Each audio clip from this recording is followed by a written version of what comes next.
Aujourd'hui, nous allons poursuivre l'enseignement sur la conscience du nom de Jésus, spécifiquement sur la lumière du monde. Jésus en tant que lumière du monde.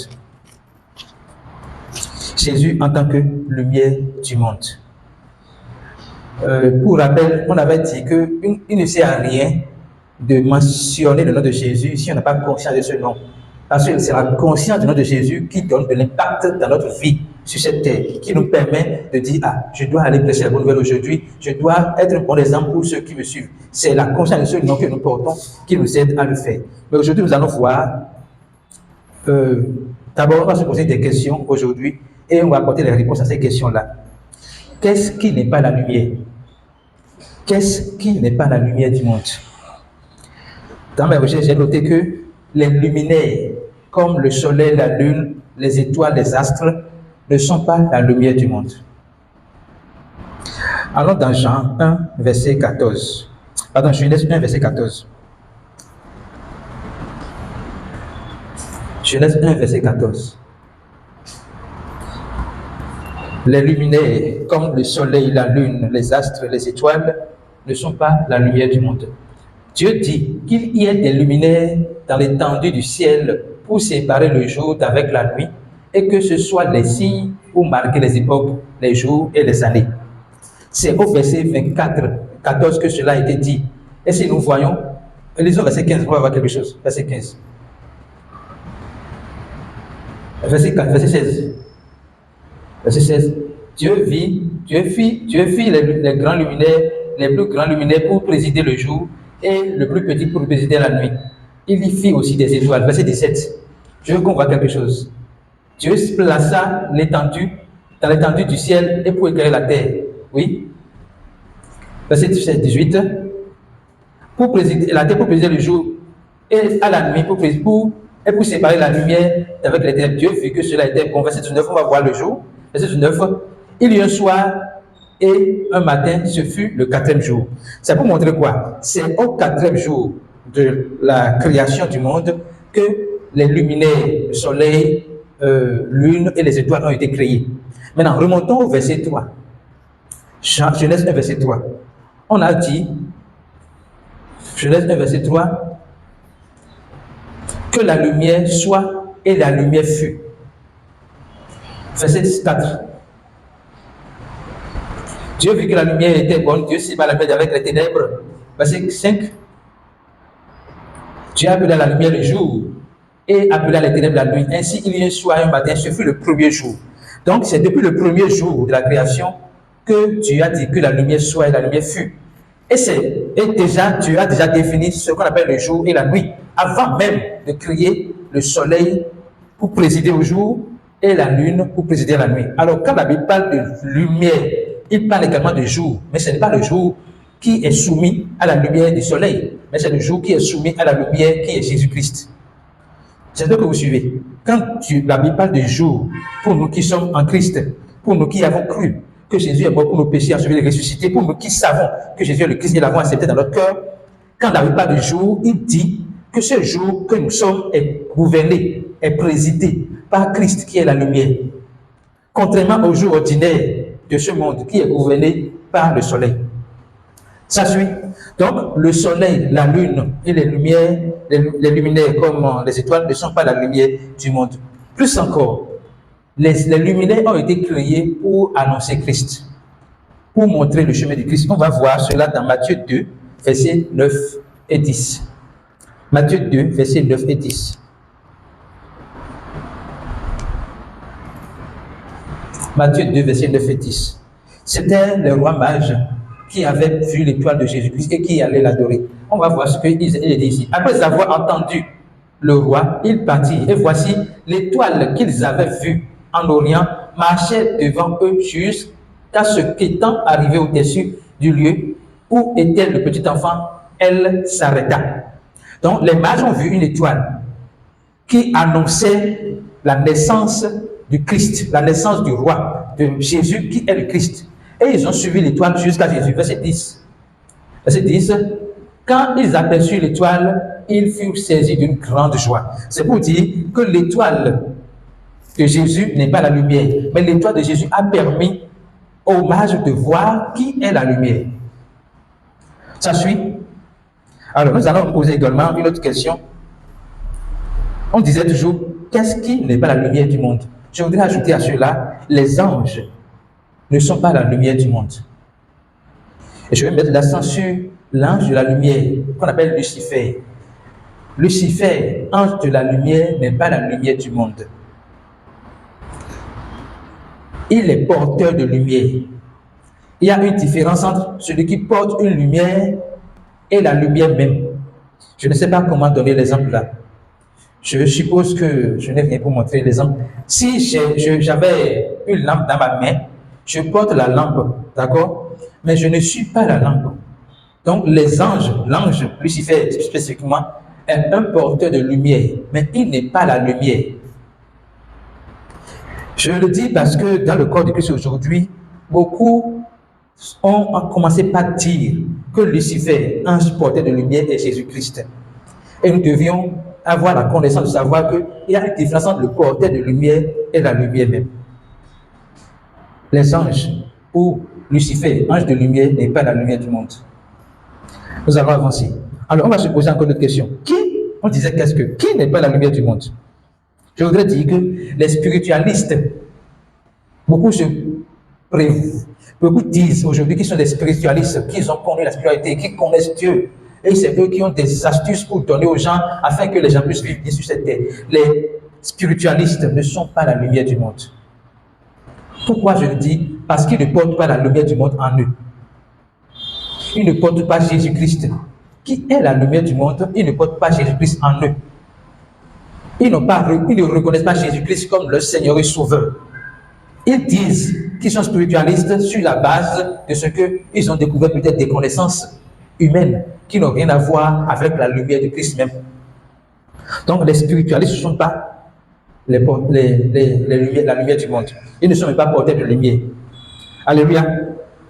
Les prophètes de l'Ancien Testament ne sont pas non plus la lumière du monde. Pourquoi? Parce qu'ils ont prophétisé à propos de la lumière du monde. Ils n'avaient pas la lumière du monde en eux. Ils n'avaient pas la lumière du monde en eux. Ils ont prophétisé à propos de la lumière du monde qui n'est venue qu'après la naissance de Jésus-Christ, la manifestation de la chair de Dieu sur la terre. Et on va lire ce verset pour comprendre cela. Acte 10, verset 43. Acte 10, verset 43.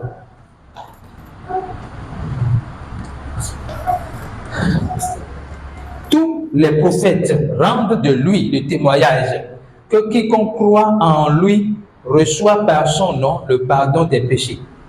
Tous les prophètes rendent de lui qui? Jésus-Christ, le témoignage que quiconque croit en lui, Jésus-Christ qui est la lumière du monde, reçoit par son nom le pardon des péchés. Donc les prophètes qui n'étaient pas la lumière du monde ont parlé à propos de la lumière du monde, ont rendu témoignage que c'est au travers de la lumière du monde que nous recevons le pardon de nos péchés. Donc l'une des caractéristiques de Jésus-Christ qui est la lumière du monde, c'est de pardonner les péchés du monde entier.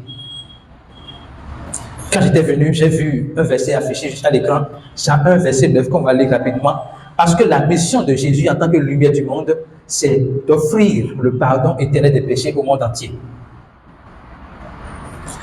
Le lendemain, il vit Jésus venant à lui et dit, « Voici l'agneau de Dieu qui ôte le péché du monde. » Donc, ici, on va remplacer l'agneau de Dieu par la lumière du monde. Voici la lumière du monde qui ôte le péché du monde.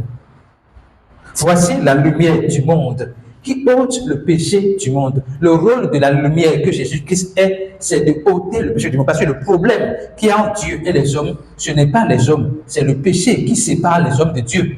Donc Jésus, en tant que lumière du monde, a ôté ce péché afin de réconcilier les hommes avec Dieu. La base de notre chrétienté, la base de notre foi, c'est le fait qu'on a reçu par la foi le pardon des péchés au travers de l'œuvre accomplie de Jésus-Christ à la croix, au travers de sa mort pour nos péchés, son ensevelissement et sa résurrection pour notre justification. Ça suit. Alors, nous allons voir qui est donc la lumière du monde. Qui est la lumière du monde? Lisons Jean 8, verset 12. Jean 8, verset 12.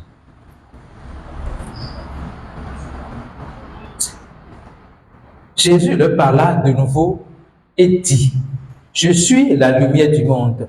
Celui qui me suit ne marchera pas dans les ténèbres, mais il aura la lumière de la vie. » Mettons l'accent sur cette phrase-là. « Je suis la lumière du monde. » Ça veut dire que la lumière du monde est la nature de Jésus-Christ.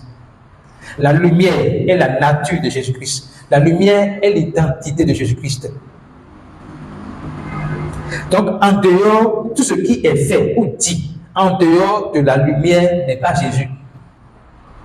Tout ce qui est fait ou dit, en dehors de la lumière n'est pas Jésus. Si ce que nous voyons ou nous expérimentons n'est pas prouvé par la lumière, ce n'est pas Jésus.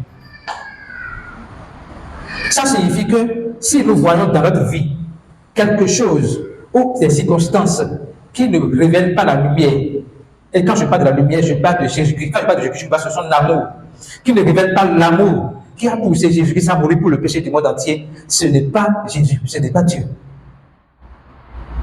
Et pour que cela soit clair, Dieu a confirmé cela dans 1 Jean 1, verset 5. 1 Jean 1, verset 5.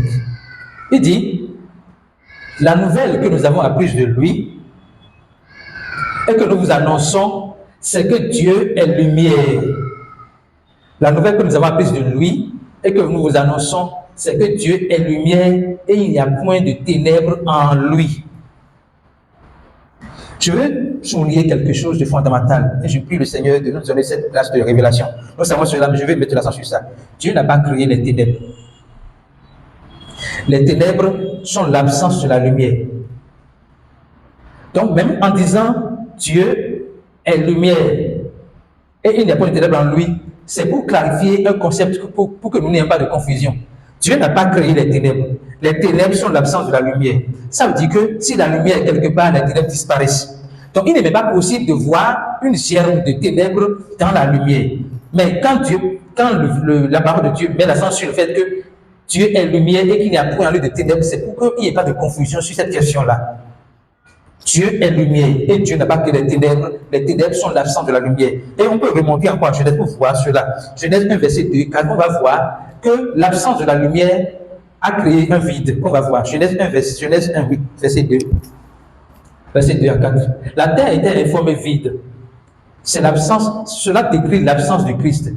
Vous comprenez ça? La terre était informe et vide. Ça décrit l'absence de la lumière. Il y avait des ténèbres à la surface de l'abîme et l'Esprit de Dieu se mouvait au-dessus des eaux. Cela décrit exactement l'absence de la lumière. Comme je l'ai dit, Dieu n'a pas créé les ténèbres. Mais les ténèbres sont l'absence de la lumière. Maintenant, au commencement, Dieu. On n'a pas dit au commencement les ténèbres. Le verset peut nous faire croire, peut nous faire penser que les ténèbres ont existé avant Jésus-Christ, avant la lumière. Puis c'est au verset 3 qu'on dit que la lumière soit et la lumière fut. Non. La lumière est l'absence des ténèbres. Les ténèbres sont l'absence de la lumière. Vous comprenez? Maintenant, quand Dieu a vu, Dieu, dans sa préconnaissance, a vu que le monde sans Christ serait informe et vide. Dieu, dans sa préconnaissance, a vu que le monde sans Christ serait ténèbres. Donc, pour solutionner cela, il a dit au verset 3 que la lumière fut, que la lumière soit et la lumière fut. En déclarant que la lumière soit et la lumière fut, il est en train d'apporter une solution au vide, au fait que l'homme sans Christ est informe et vide. Verset 4. Dieu vit que la lumière était bonne et Dieu sépare la lumière des ténèbres. Maintenant, nous allons lire pour confirmer ce que je dis. Je suis en train de dire là. Jean 1, verset 3, je crois. Jean 1, verset 4. Jean 1, verset 4. Jean 1, verset 4. La lumière ici n'est pas une chose, mais une personne. Donc, Dieu, dans sa préconnaissance, savait que le monde aurait besoin de Christ. Donc, on va remonter au verset 3 pour que les gens comprennent. Verset 3. Toutes choses ont été faites par elle et rien de ce qui a été fait n'a été fait sans elle. On parle de la parole de Dieu. On constate la parole de Dieu. Donc, on parle de la parole. Verset 4 maintenant. Elle, donc en la parole, en Jésus-Christ, était la vie. Et la vie était la lumière des hommes. Donc, Jésus-Christ est la lumière des hommes. Donc, quand Dieu disait en Genèse que la lumière soit et la lumière fut, il disait que Jésus-Christ soit et Jésus-Christ fut. Et Jésus-Christ est venu pour combler le vide, pour remplir le vide, afin qu'on ne dise plus que l'homme est informé vide ou l'homme est ténèbres. Alléluia. Donc, qui est la lumière du monde? Jésus-Christ est la lumière du monde. Jésus-Christ est la lumière du monde. Et je voudrais mettre l'accent sur quelque chose également ici. Quand on parle de Jésus-Christ en tant que lumière du monde, nous ne voyons pas les couleurs. Les couleurs ne définissent pas si nous sommes dans la lumière ou dans les ténèbres. Je suis habillé en blanc, pas pure coïncidence. Mais ça ne fait pas que parce que je suis en blanc, je suis la lumière du monde. La sœur Epicopa est habillée en noir, pas pure coïncidence. Ça ne fait pas dire que parce qu'elle est en noir, elle est ténèbre. Donc, nous allons voir dans notre culture ici, dans la région endogène au Bénin, on voit que les gens qui adorent la divinité et la mère des eaux s'habillent comment? Ils s'habillent comment? En blanc. Ils s'habillent en blanc. Mais ils sont en blanc sans être lumière. Vous comprenez? Ces adeptes-là s'habillent en blanc, mais ils ne sont pas lumière. Parce que la question d'être la lumière, c'est une question de position. Donc la couleur ne définit pas si quelqu'un est de la lumière. Au-delà même des gens qui sont dans la région endogène, il y a des gens qui sont ordinaires, mais qui s'habillent toujours en blanc. Je connais quelqu'un à tête culturelle, ça dit presque 100% de ses habits, c'est blanc, jusqu'aux chaussures. Ils s'habillent toujours en blanc. Mais il parle de Dieu. Mais c'est pas parce qu'il s'habille en blanc qu'il incarne la lumière, qu'il est la lumière du monde. Non. Pour être la lumière du monde, il faut recevoir Christ. Et nous allons voir cela tout à l'heure. Comment devenir la lumière du monde? Comment devenir la lumière du monde? La question est posée parce que contrairement à tout ce qui est dit, les gens qui se disent être de lumière, nous sommes des êtres de la lumière, nous sommes des êtres de lumière, nous sommes des spiritualistes, nous sommes ci, nous sommes ça, se disent eux-mêmes qu'ils sont nés, c'est-à-dire ils sont nés du ventre de leur mère comme étant lumière. Alors qu'on ne naît pas lumière, on le devient. On ne naît pas lumière du monde, on le devient. Alléluia. Lisons Jean 1, verset, c'est ce qu'on vient de lire. Jean 1, verset 4.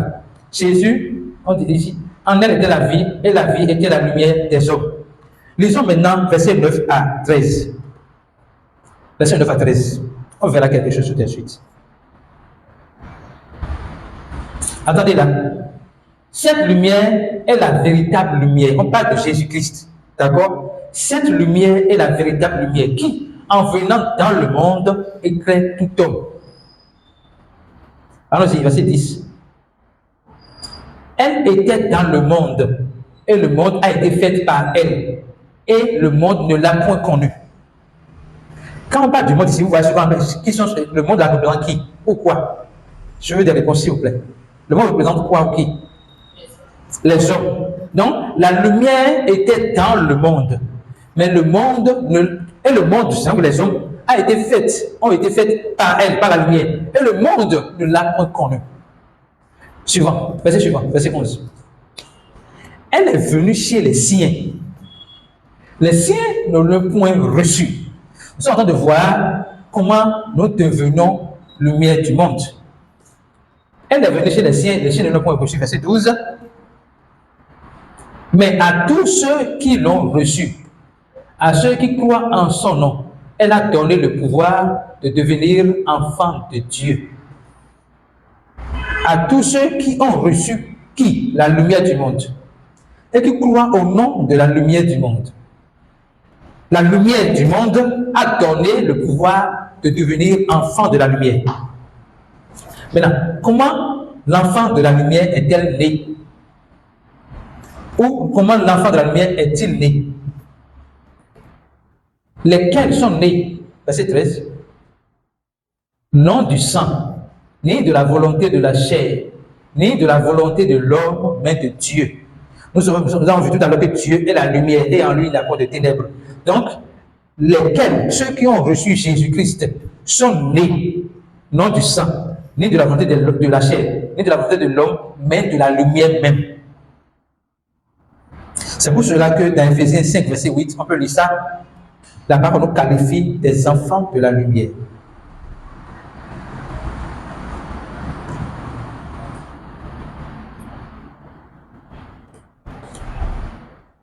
Autrefois, vous étiez ténèbres, mais maintenant, vous êtes lumière dans le Seigneur.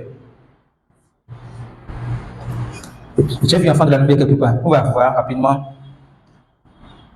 Bon, je ne vois pas, c'est pas grave. Si quelqu'un a le verset qui parle de nous comme enfants de lumière, oui, marchez comme des enfants de la lumière.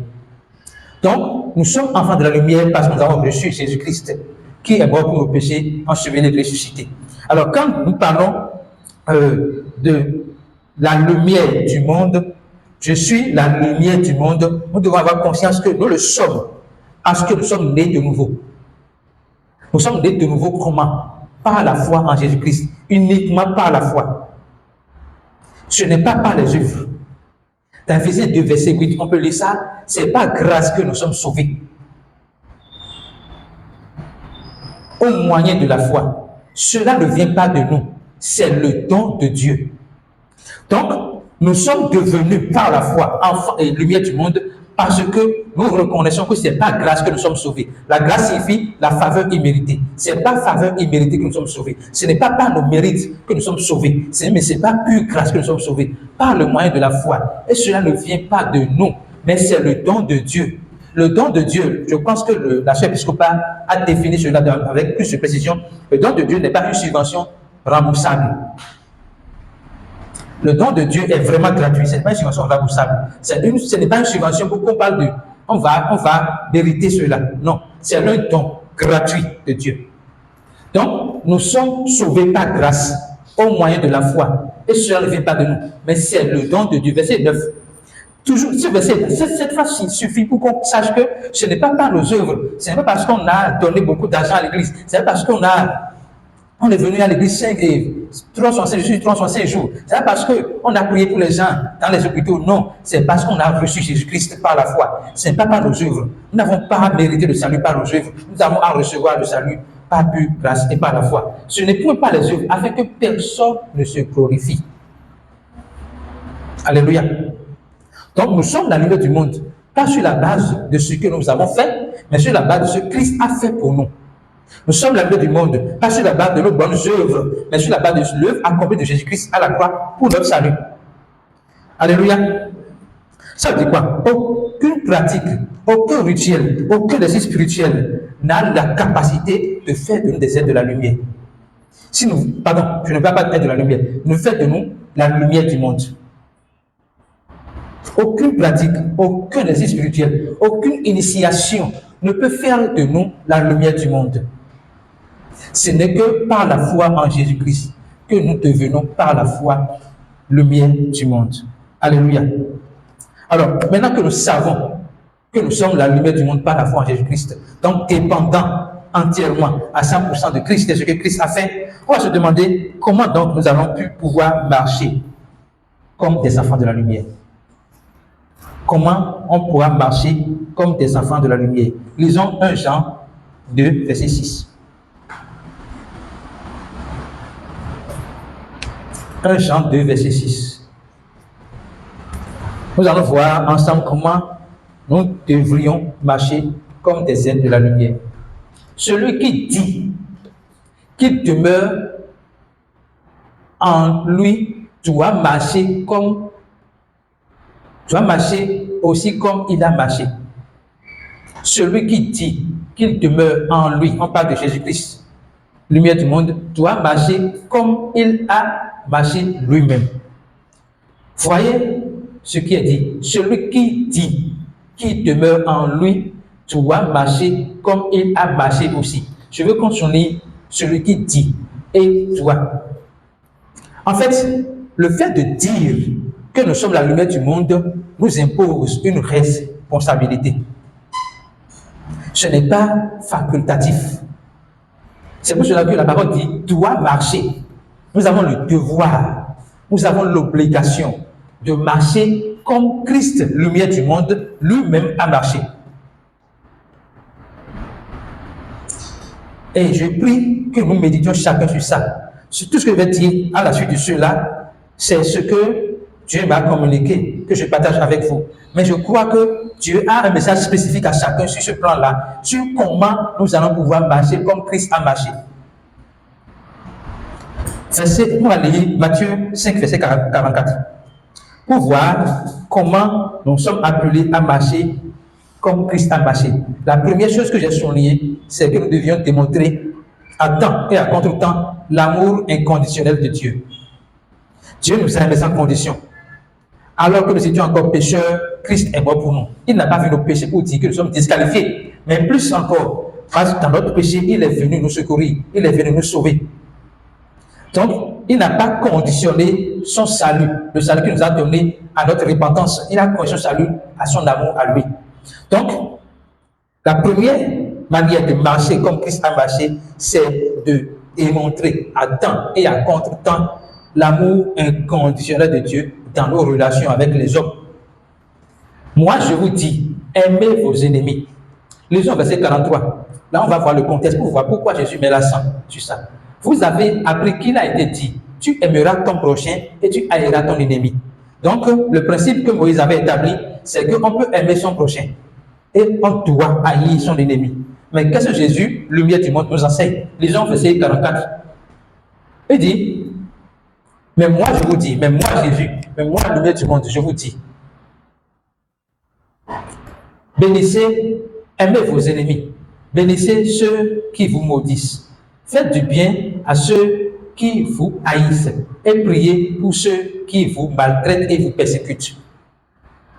Donc, notre conduite ici, c'est aimer nos ennemis. Je vais mettre l'accent sur quelque chose. D'abord, le chrétien n'a pas d'ennemi. Ou s'il a un ennemi là, l'ennemi s'appelle comment? Le diable. Il n'a pas deux ennemis, il a un seul ennemi. Mais quand la parole met l'accent sur les ennemis ici, c'est les gens qui nous prennent en adversité. Nous, on n'a pas d'ennemis, mais les gens qui nous considèrent comme leurs ennemis. Ça se comprend? Ça se comprend? Vous n'êtes pas là? Ça suit? Nous n'avons pas d'ennemis, mais c'est les gens qui nous prennent en ennemis, qui nous considèrent comme des ennemis, d'accord? Maintenant, Dieu dit, à l'égard de ceux-là, aimez-les. Et vous voyez, c'est à l'impératif. Ce n'est pas qu'on a le choix de ne pas les aimer. Parce que l'amour que Dieu nous demande, ce n'est pas un sentiment, c'est une nature, c'est une identité, c'est notre identité, c'est notre nature. Donc il dit, aimez vos ennemis. Plus que ça, bénissez ceux qui vous maudissent. Bénissez ceux qui vous maudissent. Donc la personne prononce des malédictions sur toi. Mais en retour, toi, lumière du monde, ton rôle n'est pas de proférer également des malédictions sur lui. Parce qu'en tant que lumière du monde, il n'y a point de ténèbres en nous pour que nous puissions proférer des malédictions. Donc, Dieu nous demande de les bénir. Bénir veut dire du bien d'eux, vouloir du bien d'eux, prier pour qu'ils se sentent bien. Alléluia. Faites du bien à ceux qui vous haïssent.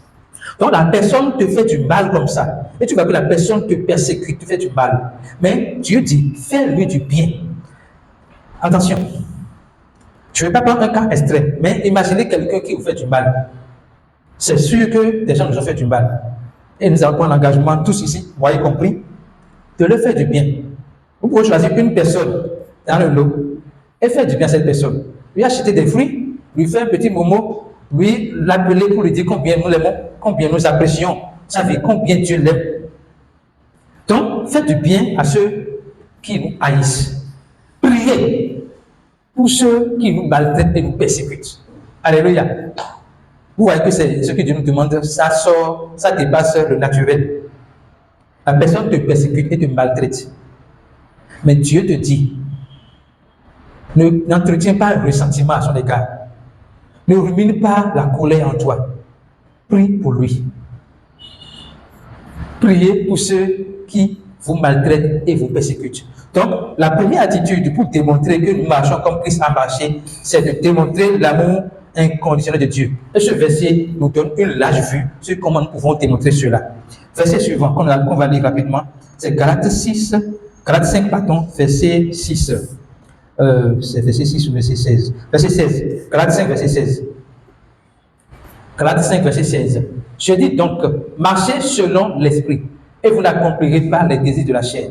Je mets une pause là. Nous savons que quand nous disons que nous sommes la lumière du monde, nous le sommes en esprit. C'est notre esprit qui a été métamorphosé en l'esprit de Christ qui est la lumière du monde. Et il dit, marchez selon l'esprit et vous n'accomplirez pas les désirs de la chair. Donc, démontrer qu'on est la lumière du monde, c'est arriver à ne pas accomplir les désirs de la chair, mais marcher selon l'esprit. Donc, on va voir comment peut-on marcher selon l'esprit. Qu'est-ce que cela signifie concrètement? La Bible s'explique par elle-même. Donc, nous allons voir Romains 12, verset 2, pour comprendre comment nous pouvions, de manière pratique, marcher selon l'esprit. Romains 12, verset 2. Lisons à partir du verset 1. Romains 12, verset 1 à verset 2, verset 2. Je vous exhorte, frères, par la compassion de Dieu, à offrir votre corps comme un sacrifice saint, vivant, agréable à Dieu, ce qui sera de votre part un culte raisonnable. On reprend. Je vous exhorte donc, frères, par les compassions de Dieu, à offrir vos corps comme un sacrifice vivant et saint, agréable à Dieu, ce qui sera de votre part un culte raisonnable. Verset suivant. Donc, pour offrir notre corps, tel que c'était dans le verset 1, pour être Christ sur la terre, qu'est-ce qu'on doit faire? Ne vous conformez pas au siècle présent, à la manière de penser de ce siècle, à la manière de parler de ce siècle, à la manière d'agir de ce siècle. Ne vous confondez pas dans la masse, mais démarquez-vous. Ne passez pas par le chemin large, mais passez par le chemin étroit. Ne faites pas comme monsieur tout le monde, faites comme monsieur Christ. Mais soyez transformés par le renouvellement de l'intelligence, afin que vous discerniez quelle est la volonté de Dieu, ce qui est bon, agréable et parfait. Maintenant, la transformation là fait appel à quoi? À notre âme. Notre esprit est sauvé. Notre esprit est identique à Christ. À ce niveau, on n'a aucun problème. Mais nous avons une résistance parce que nous sommes sur la terre. C'est notre âme, notre manière de penser. Donc, la parole nous demande de nous laisser. Sentez-vous, soyez transformés par le renouvellement de l'intelligence afin que vous décidiez quelle est la volonté de Dieu, ce qui est bon, agréable et parfait. Donc, la transformation que Dieu nous demande, c'est au niveau de notre âme, pour que nous puissions soumettre notre corps et notre âme à l'esprit. Maintenant, comment faire la transformation? C'est ce que nous faisons aujourd'hui. Évangélisation, disciple-là. C'est ainsi que nous transformons notre pensée. Nous alignons nos pensées, nos manières de penser, notre mentalité à celle de Christ. Alléluia. L'autre manière de marcher comme la lumière, étant la lumière du monde, se trouve dans Romains 1, verset 16 et 17. Romains 1, verset 16 et 17.